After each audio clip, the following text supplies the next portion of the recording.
सोचिए एक ऐसी जगह जहां सालों से कोई फिल्म नहीं चली, जहां कुर्सियां टूटी हुई हैं, दीवारें सन्नाटा बोलती हैं और हर कोना कोई ना कोई राज छुपाए बैठा है। अब सोचिए 4 लोग उस जगह में बंद हैं। हर किसी की नजर सिर्फ एक चीज पर है, खजाना। लेकिन सवाल ये है, क्या वहां सच में खजाना है या फिर ये सब एक बहुत बड़ा भ्रम है? और अगर ये खेल भ्रम का है तो आखिर में सबसे ज्यादा टूटेगा कौन? यही कहानी है माया साभा द हॉल ऑफ इल्यूजन। अगर आपको ऐसी डार्क, अलग और दिमाग घुमा देने वाली फिल्में पसंद हैं तो अभी चैनल को सब्सक्राइब कर लीजिए और वीडियो को लाइक कर दीजिए, क्योंकि यहाँ हम उन्हीं फिल्मों पर बात करते हैं जो हर किसी के लिए नहीं होती। अब चलते हैं रिव्यू की तरफ। यह कोई आम थ्रिलर फिल्म नहीं है, बल्कि एक मनोवैज्ञानिक खेल है जहां हर किरदार अपने आप में एक पहेली है। फिल्म की कहानी घूमती है परमेश्वर खन्ना नाम के एक असफल फिल्म प्रोड्यूसर के इर्द गिर्द, जो अपने बेटे के साथ एक टूटे फूटे बंद पड़े सिनेमा हॉल में रहता है। परमेश्वर को पूरा यकीन है कि इस थिएटर के नीचे कहीं सोने का खजाना दबा हुआ है। यहीं से शुरू होती है लालच, भ्रम और चालबाजी की कहानी। एक रात 2 अजनबी इस सिनेमा हॉल में आते हैं और फिर यह जगह बन जाती है 4 दिमागों के बीच एक खतरनाक शतरंज की बिसात। इस फिल्म की सबसे बड़ी ताकत है इसका एटमॉस्फेयर। अंधेरा, सन्नाटा, टूटी कुर्सियां, धूल से भरा पर्दा, पूरा थिएटर खुद एक किरदार बन जाता है। जावेद जाफरी ने अपने करियर की सबसे अलग और गंभीर परफॉर्मेंस दी है। उनका किरदार न पूरी तरह पागल है, न पूरी तरह समझदार, और यही चीज उसे डरावना बनाती है। फिल्म का स्क्रीन प्ले बेहद संवाद प्रधान है। यहाँ ज्यादा एक्शन नहीं, बल्कि नजरें, शब्द और खामोशी कहानी आगे बढ़ाती है। लेकिन यहीं पर फिल्म थोड़ी कमजोर भी पड़ती है। फिल्म की गति काफी धीमी है। कई सीन ऐसे हैं जहां दर्शक को धैर्य रखना पड़ता है।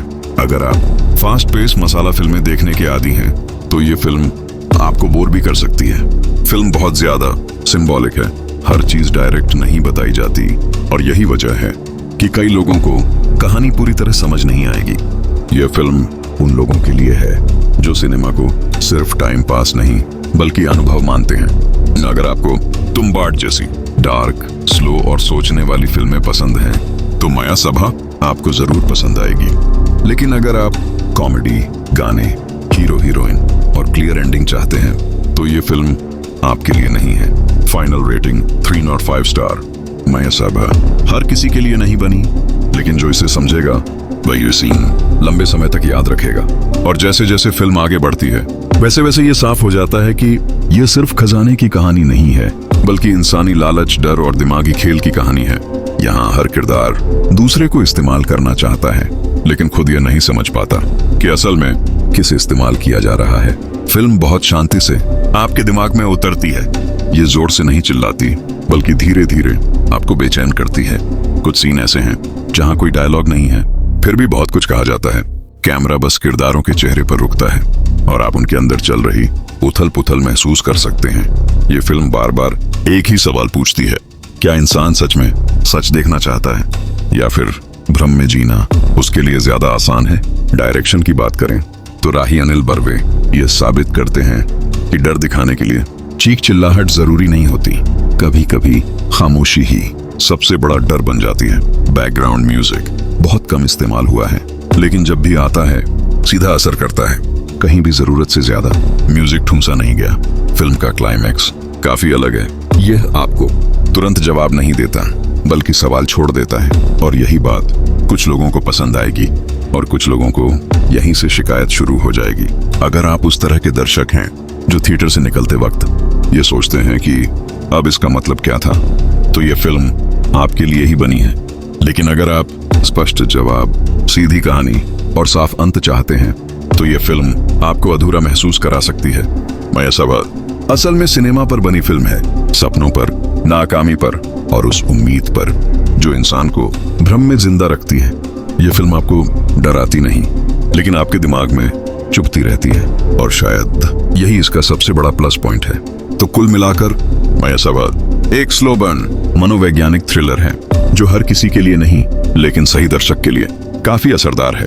अगर आपने ये फिल्म देख ली है तो कमेंट में जरूर बताइए कि आपको इसका क्लाइमैक्स समझ आया या नहीं, और अगर नहीं देखी है तो सोच समझ कर देखिए, क्योंकि यह फिल्म मनोरंजन नहीं, अनुभव मांगती है। वीडियो अच्छा लगा हो तो लाइक जरूर करना, और ऐसी ही अलग, डार्क और अंडररेटेड फिल्मों के लिए चैनल को सब्सक्राइब करना मत भूलना। अब बात करते हैं फिल्म के उन पहलुओं की जिन पर ज्यादातर लोग ध्यान नहीं देते। इस फिल्म में सबसे दिलचस्प चीज है सिनेमा हॉल खुद। ये सिर्फ एक लोकेशन नहीं बल्कि अतीत, नाकामी और टूटे सपनों का प्रतीक है। जिस तरह से पुराने पोस्टर, फटी हुई स्क्रीन और जंग लगी मशीनें दिखाई गई हैं, वो यह बताती हैं कि यह जगह भी परमेश्वर खन्ना की तरह वक्त में फंस चुकी है। फिल्म बहुत गहराई से एक बात कहती है, जब इंसान आगे बढ़ने से डरता है तो वह अतीत को खजाने की तरह पकड़ लेता है। यही वजह है कि परमेश्वर अपने बेटे से ज्यादा उस सोने पर भरोसा करता है जो शायद है ही नहीं। बेटे का किरदार पूरी फिल्म में एक सवाल की तरह मौजूद रहता है। वो न खुलकर बगावत करता है, न पूरी तरह झुकता है, और यही चुप्पी सबसे ज्यादा दर्दनाक लगती है।